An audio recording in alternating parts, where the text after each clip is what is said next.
दोस्तों, आज की कहानी आपकी रूह तक उतर जाएगी, क्योंकि ये सिर्फ कहानी नहीं, एक सच्चाई है। एक ऐसा सच जिसे समाज अक्सर दबा देता है, और एक ऐसी लड़की की दास्तान जिसे दुनिया ने डायन कहा, लेकिन वो असल में किसी की बहन बनने लायक थी। वीडियो शुरू करने से पहले, अगर आप दिल से चाहते हैं कि किसी का दर्द समझा जाए, तो इस वीडियो को लाइक कर दीजिए, क्योंकि आपका एक लाइक किसी की आवाज़ बन सकता है। और अगर आप पहली बार आए हैं, तो चैनल को सब्सक्राइब करें, क्योंकि हर वीडियो एक नई सीख, नई भावनाएं और नई सच्चाई लेकर आता है। और हाँ, कहानी सुनने के बाद कमेंट जरूर करना, क्योंकि आपकी एक लाइन किसी टूटे दिल को हिम्मत दे सकती है। तो चलिए, शुरू करते हैं आज की कहानी, जो शुरू होती है एक बरसाती रात से, एक सुनसान सड़क से, और एक ऐसे वक्त से जब एक इंसान को इंसानियत की सबसे ज्यादा जरूरत थी। आज ऑफिस में बहुत लेट हो गया था। आते आते रात होने लगी। हमेशा तो जल्दी आ जाता हूँ, ना जाने आज क्यों काम ज्यादा बढ़ गया था। ऑफिस से निकलते ही पार्किंग में खड़ी गाड़ी निकाली और गाड़ी स्टार्ट की। आज मौसम सुहावना हो रहा था, रात को हवाएं ठंडी चल रही थी। शायद बरसात होने वाली थी। आगे जाकर बरसात होने लगी। मैं गाड़ी चलाते रहा। अचानक से गाड़ी बंद हो गई। मैं बहुत परेशान हुआ। इतनी भारी बरसात में घर कैसे पहुंचूंगा? मैंने बहुत कोशिश की, गाड़ी स्टार्ट नहीं हुई। हार कर मैंने गाड़ी का दरवाजा खोला और मदद के लिए ढूंढने लगा, लेकिन ये तो सुनसान रास्ता था। यहाँ गाड़ियाँ तो क्या, कोई इंसान ही नहीं दिख रहा था। मेरा गुस्से से माथा ठनक रहा था। कुछ समझ ही नहीं आ रहा था। फोन करना चाहा, देखा तो फोन भी बंद था। मैंने इधर उधर घूम के सब देखा, लेकिन कोई मददगार नहीं मिला। मैं गाड़ी में बैठ गया। अचानक से टकटक आवाज आई। मैंने देखा तो कोई गाड़ी के पास खड़ा था।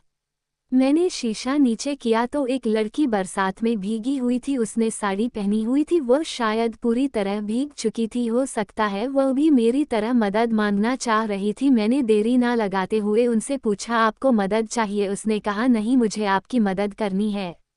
मैं थोड़ा अचंभित हुआ। मैंने कहा, मेरी? उसने कहा, हाँ, मेरा पास ही में घर है और मैं यहाँ बीच रास्ते में लोगों की मदद करती हूँ। और आपकी गाड़ी भी खराब हो चुकी है और यहाँ कोई मददगार भी नहीं है। अगर आपको कोई परेशानी ना हो तो आप मेरे साथ मेरे घर चलिए। बरसात खत्म होने के बाद गाड़ी ठीक करवा के घर चले जाना। मैंने थोड़ा शक जताया, फिर लगा इतनी बरसात में घर नहीं जा सकता शायद। मुझे यही करना होगा। मैंने गाड़ी का दरवाजा खोला। मैंने गाड़ी लॉक किया और कहा, चलिए।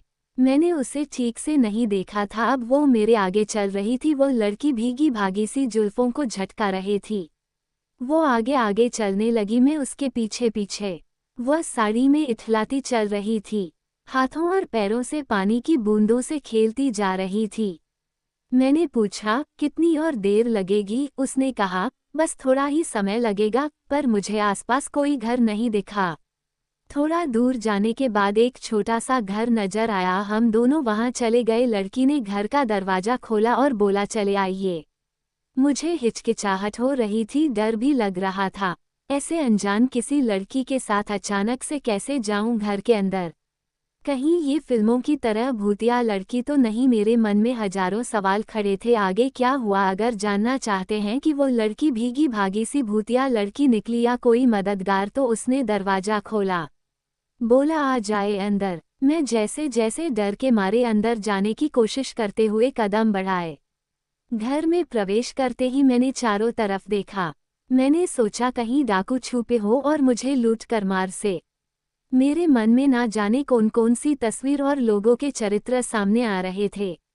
मैं कई बार काल्पनिक दुनिया में खो जाता, शायद ऐसे हो गया तो। उसने काल्पनिक दुनिया से हटते ही कहा, आप यहाँ बैठ जाइए। भीग गए आप? मैं कपड़े लाती हूँ, शायद आपको आ जाए। उसने आकर मुझे कपड़े थमा दिए। मैंने कपड़े देखे, मुझे लगा एकदम ढीले आने वाले हैं, पर करता भी क्या? पहनने थे, भीगा हुआ तो बैठ नहीं सकता। मैं कपड़े बदल कर आया। सच में वो कपड़े ढीले थे। मैंने कोशिश की कपड़ों को संभालने की, फिर सोचा कहीं गलती से गिर ना जाऊं, कोई देख लेगा तो शर्मिंदगी महसूस होगी। मैं जैसे तैसे करके वहां पड़ी कुर्सी पर बैठ गया। वो लड़की आई, बोली, चाय ले लीजिए। उसने चाय का प्याला मेरे हाथों में थमा दिया। कंपते हुए हाथों से मैंने प्याला थामा, होठों से सटाकर शोर करते हुए पीने लगा। कांपने की वजह से मेरे प्याले की आवाज़ गगड़ गड़गड़ा रही थी, जैसे अभी छटकर नीचे जमीन पर गिरने वाला है। मेरा डर बढ़ते जा रहा था, कहीं चाय में जहर तो नहीं मिला हुआ। मेरी चाय खत्म हो चुकी थी। खाली प्याला पास रखी मेज पर रख दिया। सोचा हो सकता है जहर का असर धीरे धीरे हो। मैं गला पकड़ के बैठ गया, क्या पता कब असर हो मेरी सांसें रुकने लगे। बहुत देर हो चुकी थी, कुछ हुआ ही नहीं। मैंने धीरे से अपना हाथ हटा लिया हो और सोचा हो सकता है चाय में जहर ना हो, वो गला दबा कर या पेट में छुरी घोंप कर हत्या कर दे। मैंने आसपास चारों तरफ देखा, वो लड़की कहीं नजर नहीं आती थी। कहाँ गायब हो गई थी वो? सच में भूतनी तो नहीं थी। मैंने दूसरे कमरे झांक कर देखा। मुझे एहसास हुआ, मैंने नजर दोबारा फिराई। कमरे की बालकनी में कोई खड़ा था। वो वही लड़की थी। मेरे कदमों का एहसास हुआ। उसने पीछे मुड़कर देखा, बोली, अरे आप यहाँ? चाय खत्म हो गई क्या आपकी? मैंने कहा, हाँ हो गई, मैं आपको पूरे घर में ढूंढ रहा, आप यहाँ।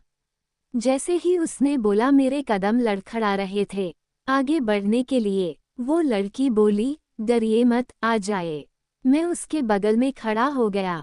वो मुझे मुस्कुराकर देख रही थी। सुनिए, मैं भूतनी या लुटेरी लड़की नहीं हूँ। आप जैसा समझ रहे हो मैं वैसी नहीं हूँ। मैं अचंभित होकर उसकी तरफ देखा। कहा, माफ करना, मैंने गलत समझा। अरे नहीं नहीं, माफी मत मांगिए, यहाँ सब मुझे चुड़ैल या भूतनी ही समझते हैं। उसने हंसते हुए कहा। मैंने अपना हाथ बढ़ाया। मेरा नाम मोहित कुमार है। और आपका? उसने बिना हाथ बढ़ाए ही कहा, मेरा नंदिनी। बहुत ही अच्छा नाम है आपका।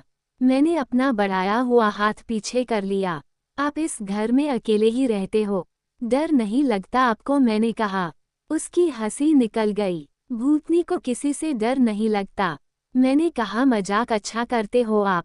अब बताए, आप अकेले रहते हो यहाँ? हाँ, मैं और मेरी तन्हाई यहाँ अकेले रहते हैं। यह आसपास अगर किसी को मदद करनी होती है तो मैं मदद करती हूँ। मैं भी सब्जी लाने बाजार जा रही थी, परंतु बीच में बारिश शुरू हो गई। मैं रास्ते में रुक गई। तभी मैंने वहाँ आपकी गाड़ी देखी। आपने शायद मुझे नहीं देखा, पर मैंने आपको देखा था। आप वापस गाड़ी में बैठ गए थे, इसलिए मुझे आना पड़ा। अच्छा अच्छा, मैंने आपको भूत समझ लिया था। वैसे धन्यवाद आपका मदद के लिए, वरना या तो मैं उस गाड़ी में रहता पूरी रात या बरसात में भीगता हुआ घर जाता। कोई बात नहीं, धन्यवाद की कोई जरूरत नहीं है। मैं तो बस यहाँ मदद करती हूँ, धन्यवाद के लिए नहीं। मुस्कुराते हुए उसने कहा, आपकी कोई तो वजह होगी जो यहाँ रह रही हो। हाँ, वजह तो है, इसके पीछे भी कहानी है। तो सुना दीजिए, क्या कहानी है आपकी? मैंने कहा। नहीं नहीं, उसने कहा, बता दीजिए, शायद हमारी मुलाकात कभी ना हो, अजनबी होने के नाते बता दीजिए। मैंने कहा, अच्छा ठीक है। मेरी कहानी बचपन से ही शुरू हो गई थी, जब मैं 10 साल की थी। आज भी याद है मुझे, हम खुशी खुशी गांव में रहते थे। हम ज्यादा अमीर तो नहीं थे, पर अपने घर का गुजर बसर हो जाता था। पापा वहीं मुनीम का काम करते थे और माँ घर का काम करते थे। मैं बड़ी थी और मेरा भाई छोटा था। मेरा बचपन वही हंसी खुशी से गुजर रहा था। एक दिन स्कूल से लौटते समय एक दुकान पर रखी मिठाई से मेरा मन ललचा गया था, पर पैसे न होने के कारण मैं निराश हो गई थी। दुकान वाले ने मेरे कंधे पर हाथ रखा, बोला, बेटा मिठाई चाहिए? मैंने कहा, हाँ, पर पैसे नहीं है मेरे पास काका। दुकान वाले ने कहा, कोई नहीं बेटा, मैं ऐसे ही खिला दूंगा बिना पैसे लिए। उसने मेरा हाथ पकड़ा और अंदर ले गया और मेरे साथ बलात्कार किया। मैं रोई, चीखी चिल्लाई, पर कोई सुनने वाला नहीं था। बाद में उसने मुझे बाहर छोड़ दिया। घर आने के बाद मैं गुमसुम रहने लगी। खाना भी छोड़ दिया, पढ़ाई का भी मन नहीं करता था। एक दिन अचानक माँ ने पूछा, बेटा क्या बात है, आजकल गुमसुम रहती हो? कोई बात है तो बताओ। मैंने रोते हुए बोला, उसने ना गलत काम किया मेरे साथ। उसने कौन बेटा, बताओ कौन है? माँ ने कहा, दुकान वाले हैं ना वो माँ। मैंने कहा, माँ एकदम से गुस्सा होकर बोली, तुझे क्या जरूरत थी जाने की वहाँ? वो पैसे वाले हैं, हम कुछ बोल भी नहीं पाएंगे उनको। तू ना तेरे बाबा को मत बताना, वरना गुस्सा करेंगे वो। मैं डर के मारे चुप हो गई। समाज में लड़कियों को कितना कुछ सहन करना पड़ता है, और अगर कोई कुछ गलत करता है तो बता भी नहीं सकते।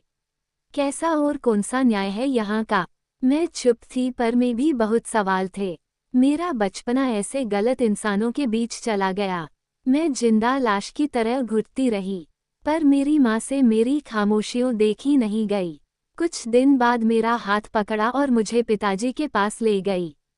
उनको सब कुछ बता दिया। पिताजी को ये सब सुनकर पैरों के नीचे मानो जमीन खिसक गई हो। उन दोनों के बहुत बहस हुई मुझे लेकर। माँ ने मेरा हाथ पकड़ा और दुकान वाले के पास ले गई और कहा, तुझे शर्म नहीं आती? तेरी बेटी जैसे है, और तेरी बेटी की उम्र की होगी।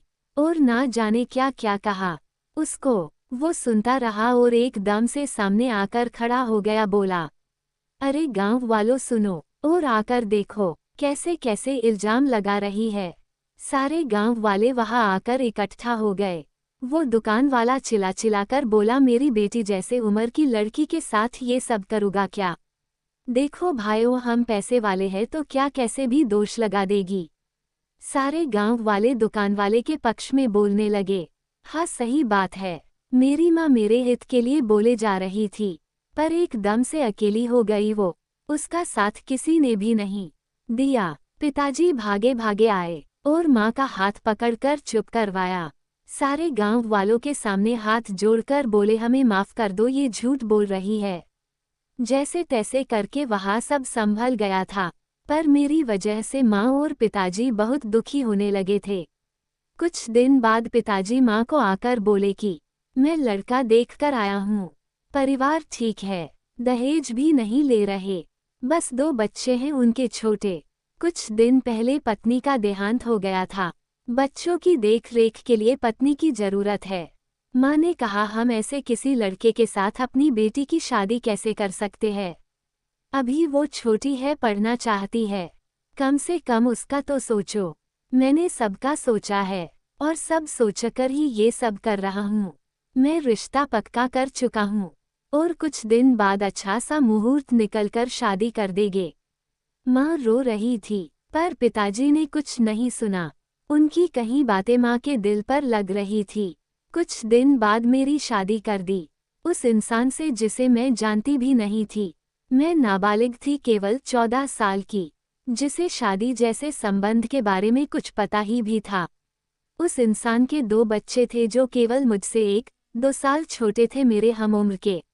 शादी के बाद मैं वहाँ गई। मैं वहाँ किसी को नहीं जानती थी। मैं केवल नौकरानी की तरह थी, काम करती, पर मुझ पर किसी का ध्यान नहीं जाता। और रात को शराब के नशे में मेरे पिता जैसे उम्र का वो इंसान मेरी आत्मा रोंधता था हर रात। शादी के 2-3 महीने ही हुए थे। मेरे पति के शराब पीने के वजह से उनका लीवर खराब हो गया था और उनकी आकस्मिक मौत हो गई थी। ससुराल वालों ने मुझे अपशगुनी कहना शुरू कर दिया था। समाज के लोगों ने भी यही कहना शुरू कर दिया कि घर में कदम रखते ही अपने पति को खा गई।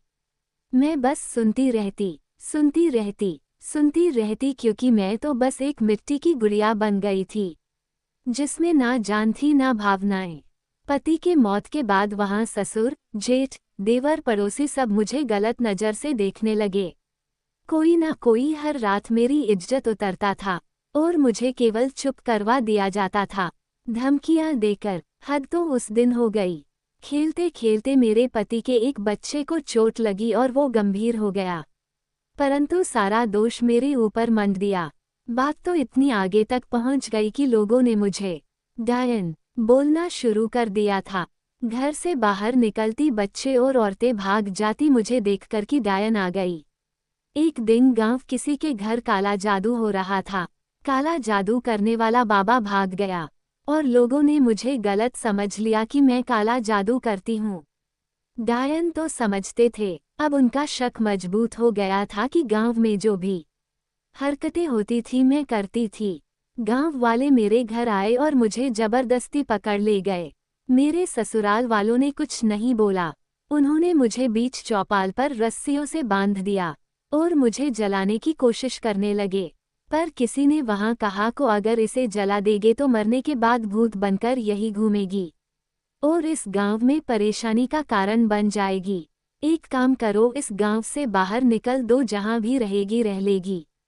गांव में आने मत देना इसे। मुझे लोगों ने वहां से धक्के मारकर गांव से बाहर निकल दिया। मैं रोती रही, चिल्लाती रही। मैंने कुछ नहीं किया, फिर भी उन लोगों ने कुछ नहीं सुना। मैं 18 साल की भी नहीं हुई थी। मैंने इतना कुछ सहन किया। यहाँ तक मेरे माता पिता शादी के बाद मेरे खैरियत पूछने तक नहीं आए। मैं कहाँ थी, क्या थी, कैसे थी, कभी नहीं पूछा उन्होंने। बस जैसे तैसे करके थोड़ी बहुत मेहनत करके ये छोटा सा मकान बना लिया। 2-3 साल से यही रह रही हूँ और ज़रूरत लोगों की मदद करती हूँ। पर यहाँ आसपास के लोग भूतनी समझते हैं क्योंकि मैं अकेली रहती हूँ सुनसान इलाके में। यही कहानी थी मेरी। शायद छोटी थी पर मेरे लिए बहुत दर्दनाक थी। ऐसे लोगों को तो गोली मार देनी चाहिए। समाज में रहने लायक नहीं है, कलंक है ये लोग। तो मैंने कहा रहने दो, छोड़िए ये बातें, शायद मेरी किस्मत में यही था। पहले को हुए सो हुआ, अब तो इस किस्मत को बदल सकती हो ना तुम। मैंने गंभीर भाव से कहा, तुम मानती हो किस्मत अच्छी नहीं थी और तुम नाबालिग थी उस समय, इसलिए समझ ही आया तुमको कि करना क्या है। ऐसे ही समाज में अत्याचार होता है औरतों पर और वो सहन करती है। कई तो आत्महत्या भी कर लेती है, कई मानसिक बीमार हो जाती है। पर ऐसी रोकथाम तो हमें खुद करनी चाहिए। और तुम्हारी उम्र ही कितनी हुई है, 18 साल बस। अभी तो तुम में समझने की शक्ति आई है। तुम अबला नहीं हो, खुद की रक्षा करना सीखो।